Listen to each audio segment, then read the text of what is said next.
Guys and girls, this is the Ferris known by the name of Man of Fury, aka the underdog from underground. Back again, doing another raw discussion on One Piece manga chapter 904. Let y'all know, spoilers will be told, so please proceed at your own risk. On that note, let's go.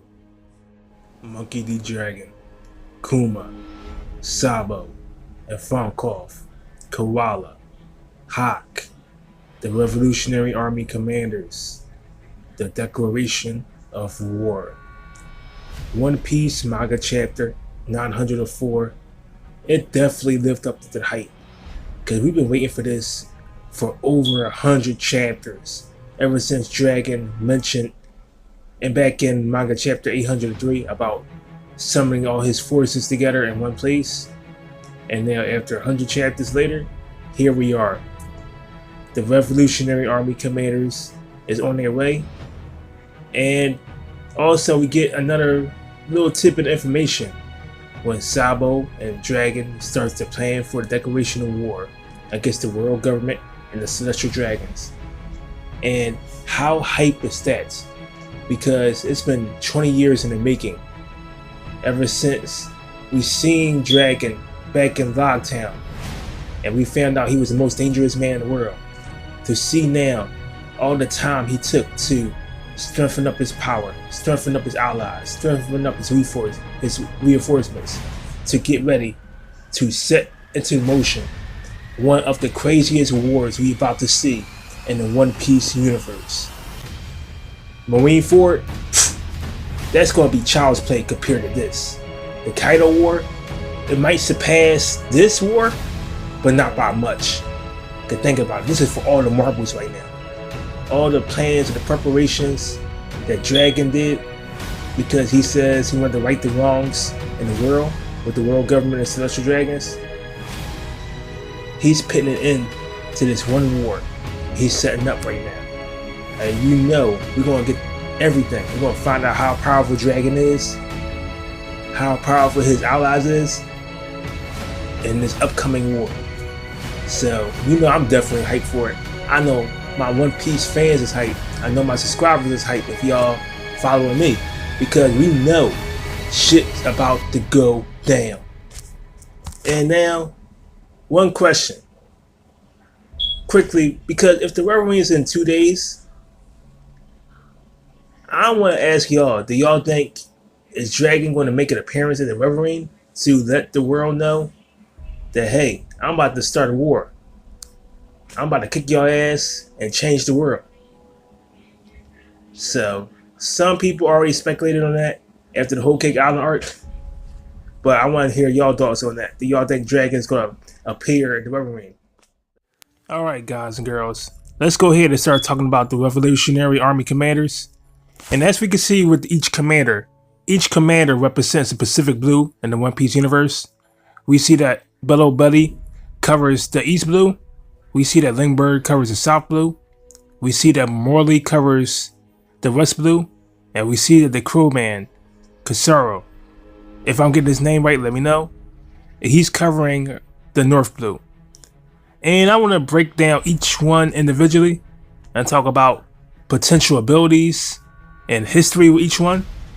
And the first one I want to talk about is the crewman, Kasaro. We seen him at the end of the Dressrosa arc when he was up there meeting up with Sabo, and we see Sabo fly off on him on a bunch of crows. And since we see him, we had lots of speculation if that was a man or a female, or what kind of powers that person might have. And now to finally see him fleshed out. And the one thing I'm interested about is his character design. As his character design, we see that he have a whole bunch of crows around him. I don't know, is it like part of his costume or that's a part of his sewing double fruit? So if y'all want to have any comments on that, leave that in the comment section below. And also one intriguing thing I've seen with him is the fact that he talks with like some type of loudspeaker that Lindbergh was telling him to turn on at the end of the chapter. So I was wondering, does that mean that something happened to his voice? And also we see that his beak is broken. So, as we know, with each one in the Revolutionary Army, as far as the ones we've seen so far, each one of them have a sad backstory that relates to or connects to the world government. So I'm wondering, is he from a specific Crow race, or is that like maybe like a legendary Stolen Devil Fruit? And if he is a part of like a Crow-like race, was he like sold as a slave, and that's what happened to his beak? Like he was mistreated and beaten.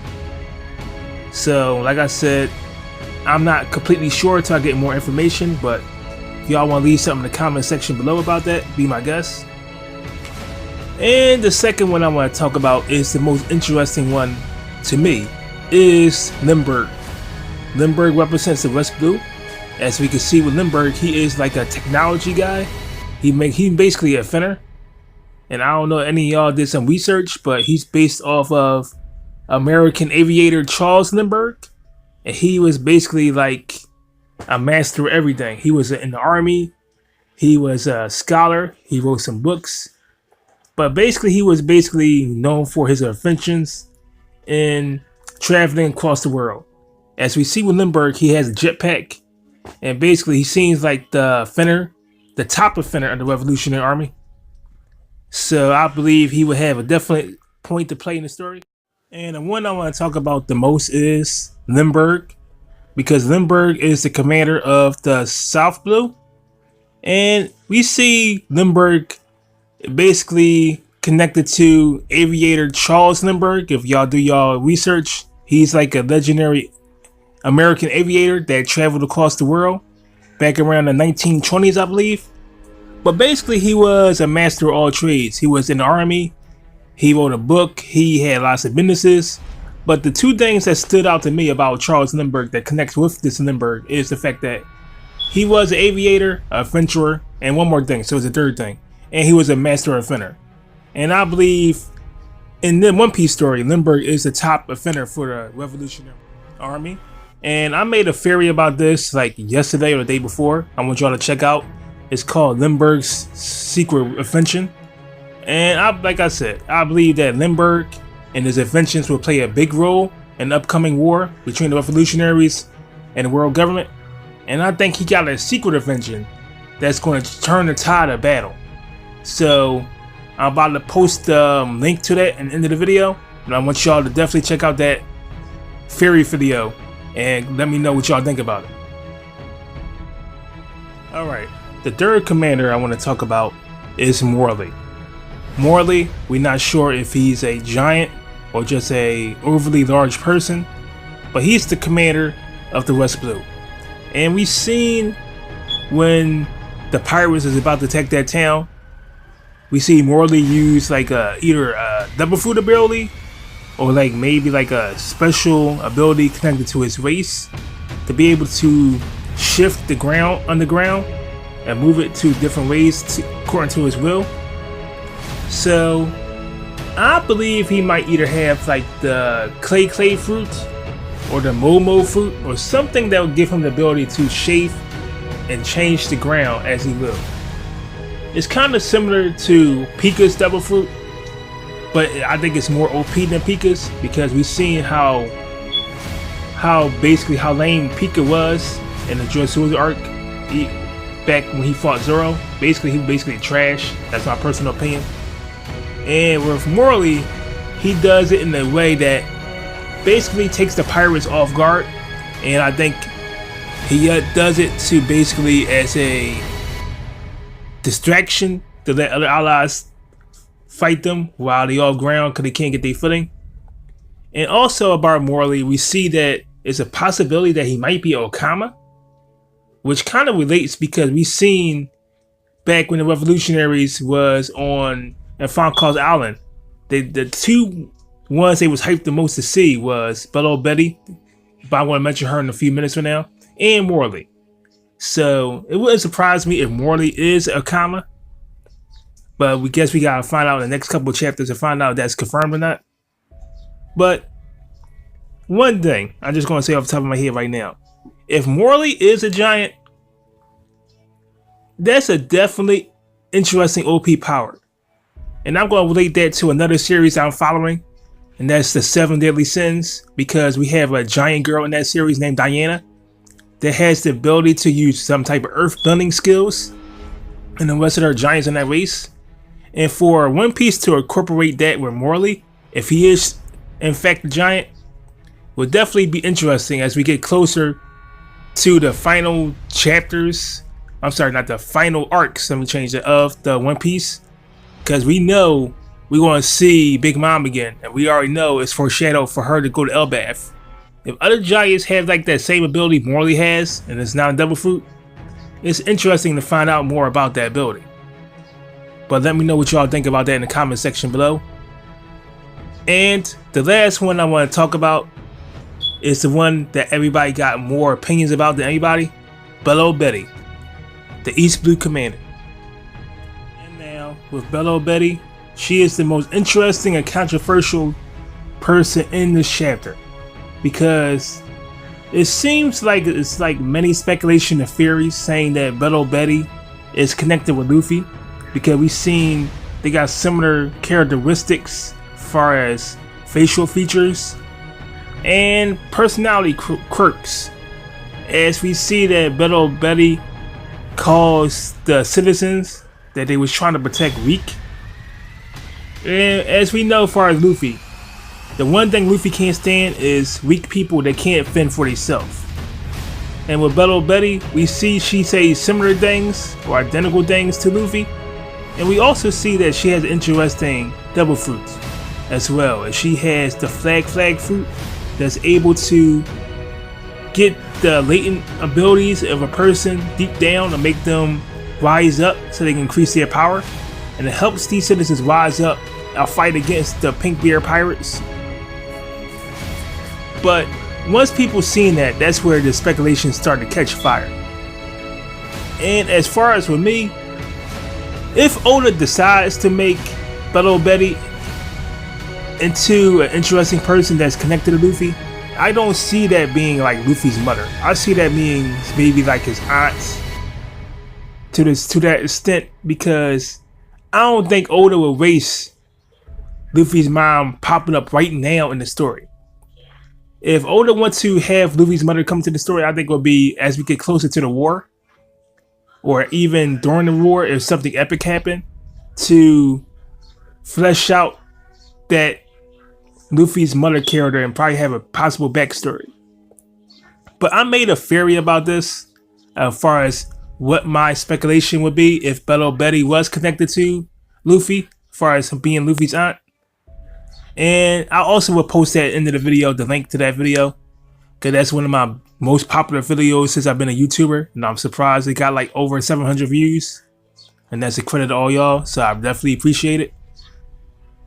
But into the video, after you check out this video, check out both of those theories and let me know what y'all think in the comment section below. And I go on to talk about the last two topics I want to talk about in this chapter.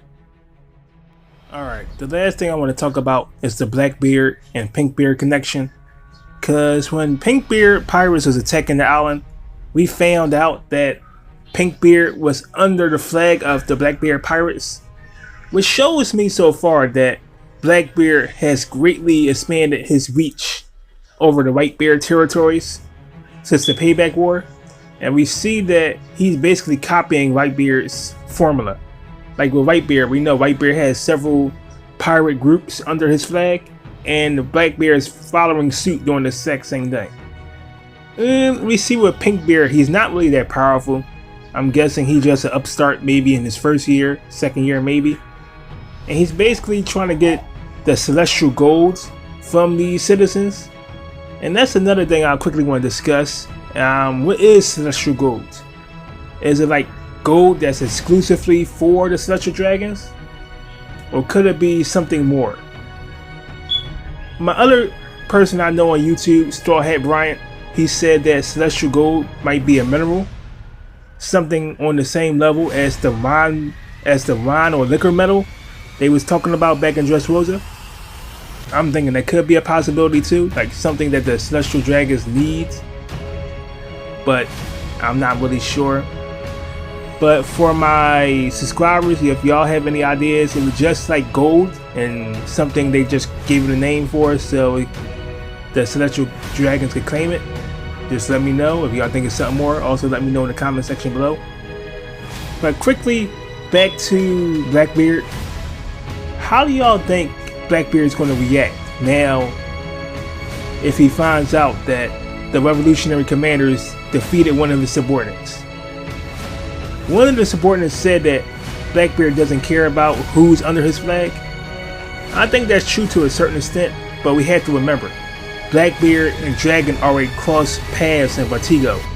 And even though we don't got all the information of what happened, I'm thinking that still might be something for Blackbeard to react on. So let me know what y'all think in the comment section below. And on that note, I want to say please like, comment, and subscribe to my channel. I'm basically trying to work on more theories and speculations for y'all in the next couple of weeks. And if y'all like my stuff, just subscribe to my channel and we can discuss some more. A man's dreams will never die.